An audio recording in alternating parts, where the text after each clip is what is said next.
Muito boa tarde para você que nos acompanha aqui no Notícias Agrícolas. Eu sou Virginia Alves, nós estamos de volta. E nosso destaque agora é condição climática para as áreas de café. Nós observamos aqui no Notícias Agrícolas, nos últimos 3 meses mais ou menos, temperaturas bastante elevadas em boa parte do Parque Cafeiro, trazendo grande preocupação para a safra de 2024, mas também já uma preocupação para 2025 e também alta irregularidades da chuva. O mercado de café, ele espera uma recuperação do Brasil, mas as condições climáticas continuam aí sendo um grande desafio para esse produtor. E para a gente atualizar e ver o que acontece daqui para frente, nós estamos em uma fase importante de desenvolvimento, de enchimento dos grãos. A gente vai conversar agora com o Felipe Reis, que vai atualizar para a gente o que aconteceu nesses últimos meses, mas principalmente se a gente tem um cenário otimista para os próximos dias. Felipe, boa tarde, seja muito bem-vindo. Muito obrigado, boa tarde a todos os telespectadores. Felipe, vamos lá então, né? Porque os últimos 3 meses aí, pelo menos foram de bastante desafio e incerteza para esse produtor de café. A chegada da chuva não foi irregular como era previsto e as altas temperaturas também trouxeram aí bastante preocupação. Como é que a gente justifica esse clima tão adverso que aconteceu até aqui, Felipe? Em relação à cafeicultura, nós temos um cenário que esperava-se uma produção maior em 2023 ou 2024, até mesmo porque o clima em 2023, primeiro semestre, foi consideravelmente mais favorável em relação aos anos anteriores, 2022, 21, 20, foram diversos desafios, né?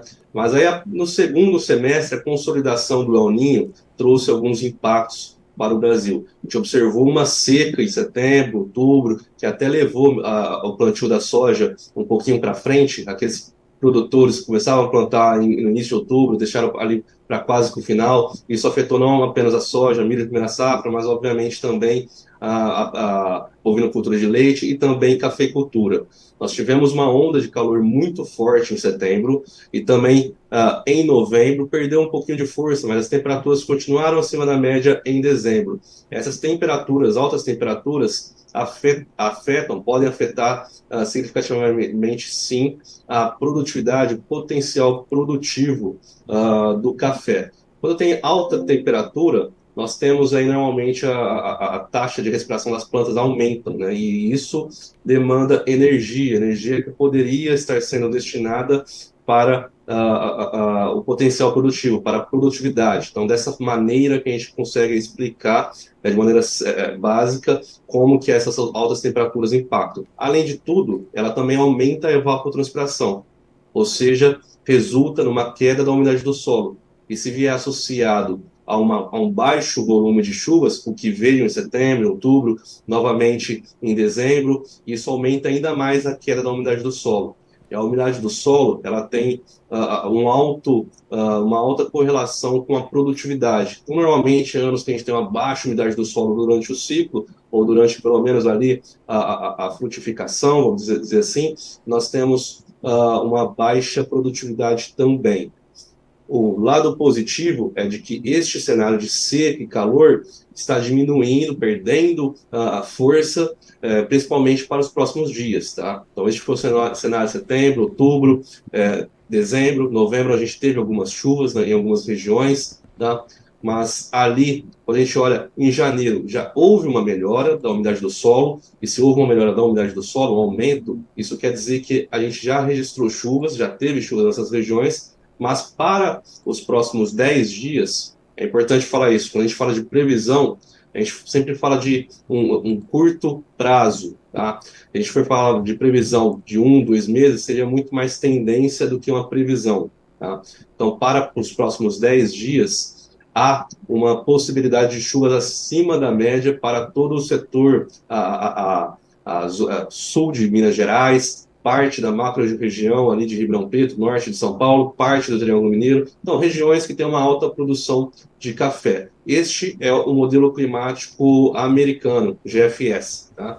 Por outro lado, o modelo climático europeu, ele está prevendo chuvas um pouco abaixo da média na maior parte das regiões, com exceção de algumas partes do estado de São Paulo, onde deve ter chuvas aí acima da média, mas mesmo com o volume de chuvas previsto pelo modelo europeu, a expectativa é de que este volume de chuvas seja suficiente para trazer aí a umidade do solo para patamares aí próximo à média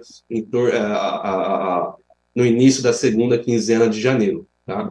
Então a gente tem uma recuperação de acordo com o modelo europeu, que pode ser ainda mais intensa de acordo com o modelo americano. Ambos modelos esperam, para a média dos próximos 10 dias, temperaturas mais próximas à normalidade. Tá? O europeu com temperaturas até 1, 2 graus abaixo da média na maior parte do país, o modelo americano 1, 2 graus acima da média na maior parte do país, mas longe daquelas temperaturas 5, 7, às vezes 10 graus acima da média que nós vimos em setembro e de novo em novembro. Tá? Então, mesmo que haja um pouco de calor natural, nós estamos no verão, ele não deve ser tão intenso quanto em comparação com o período, um passado recente de novembro já, por exemplo. Felipe, então isso na prática significa que onda de calor, pelo menos aí nos próximos dias, a gente não deve ter, é isso? Exatamente, não devemos ter uma onda de calor. A gente pode ter temperaturas um pouco acima da média, mas nada que caracterize uma onda de calor intensa, como nós vimos em novembro e em setembro. Isso aí vai ser positivo, porque com chuvas, vamos dizer que o modelo europeu esteja certo, e nós tenhamos um volume de chuvas 20, 15% abaixo da média. Se isso viesse associado a um calor intenso, aumentaria a evapotranspiração, a umidade do solo não aumentaria, tá? Então, mesmo essa previsão de aumento da umidade do solo vem em linha com que a gente, com essa análise de associação entre chuvas e temperatura. Felipe, pelo que eu estou entendendo, o modelo mais otimista que a gente tem é esse que está no meio dos três, é isso? Exato, esse é o modelo americano, GFS, né, Global Forecast System, é um modelo americano, os modelos climáticos eles diferem um pouquinho entre si, tá?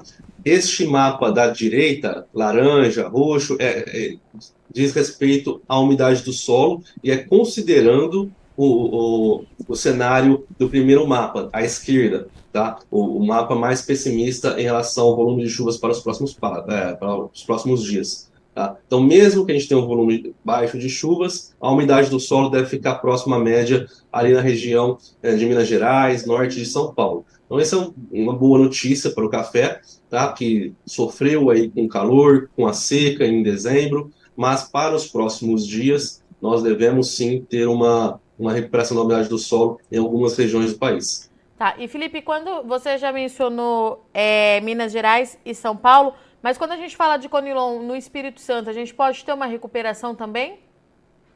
Quando a gente olha o Espírito Santo, a gente olha ambos modelos climáticos, como a gente pode ver no mapa, estão mostrando aí chuvas abaixo da média, mas a umidade do solo, né, na maior parte ali do estado, acima da média. Já está acima da média e deve continuar acima da média para os próximos dias. A gente não consegue ver imagens em todo o estado, porque a máscara, vamos dizer assim, que eu estou utilizando seria para capturar apenas as regiões de significantes onde há uma produção de grãos, tá?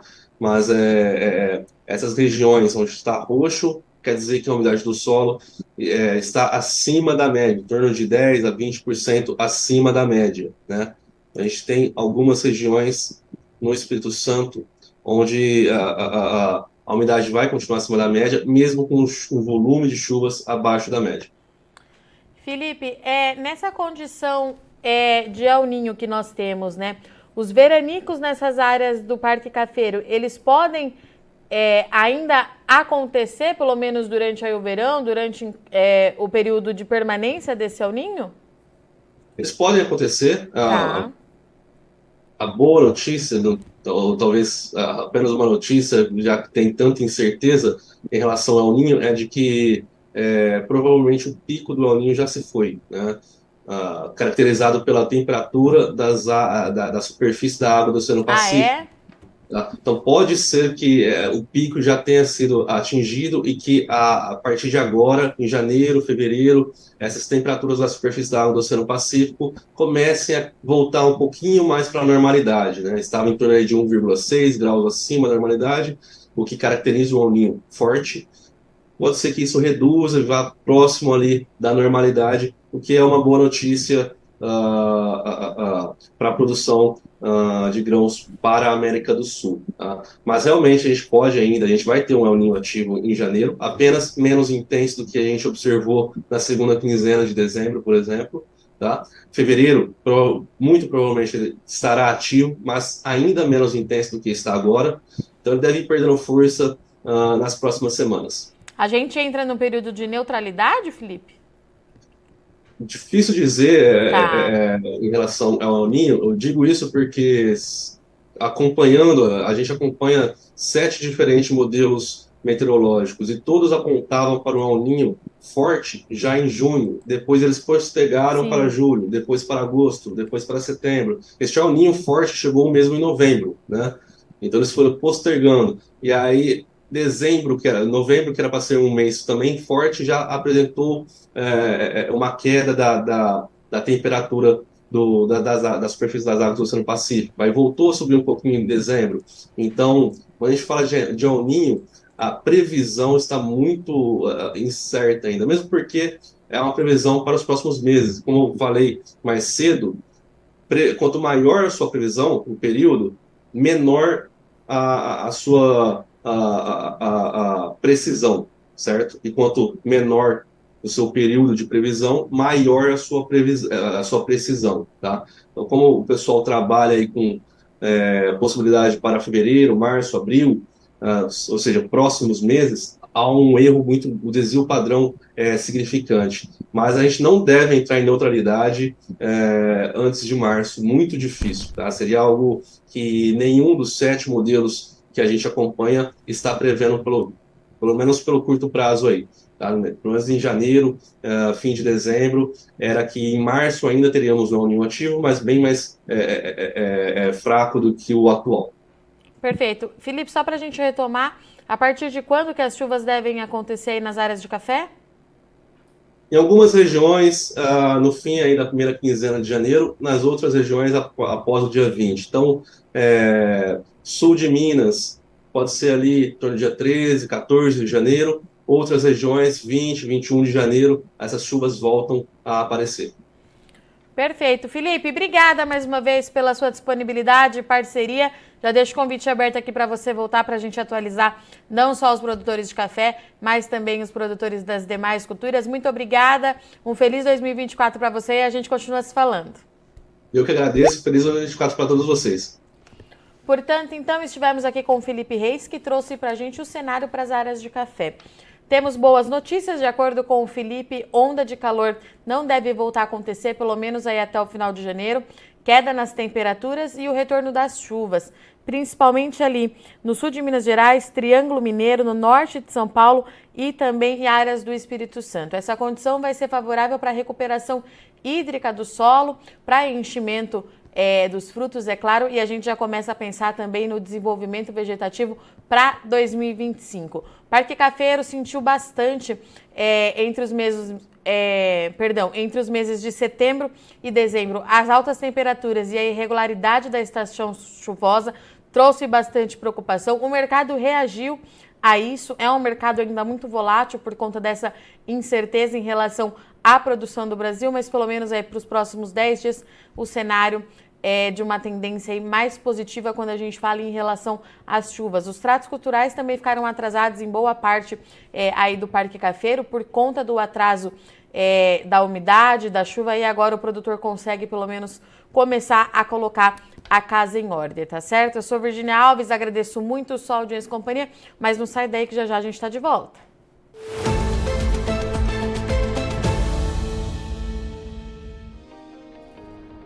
Se inscreva em nossas mídias sociais no Facebook Notícias Agrícolas, no Instagram @Notícias Agrícolas e no nosso Twitter @Notiagre. E para não perder nenhum vídeo, não se esqueça de nos acompanhar no YouTube e na Twitch, Notícias Agrícolas Oficial.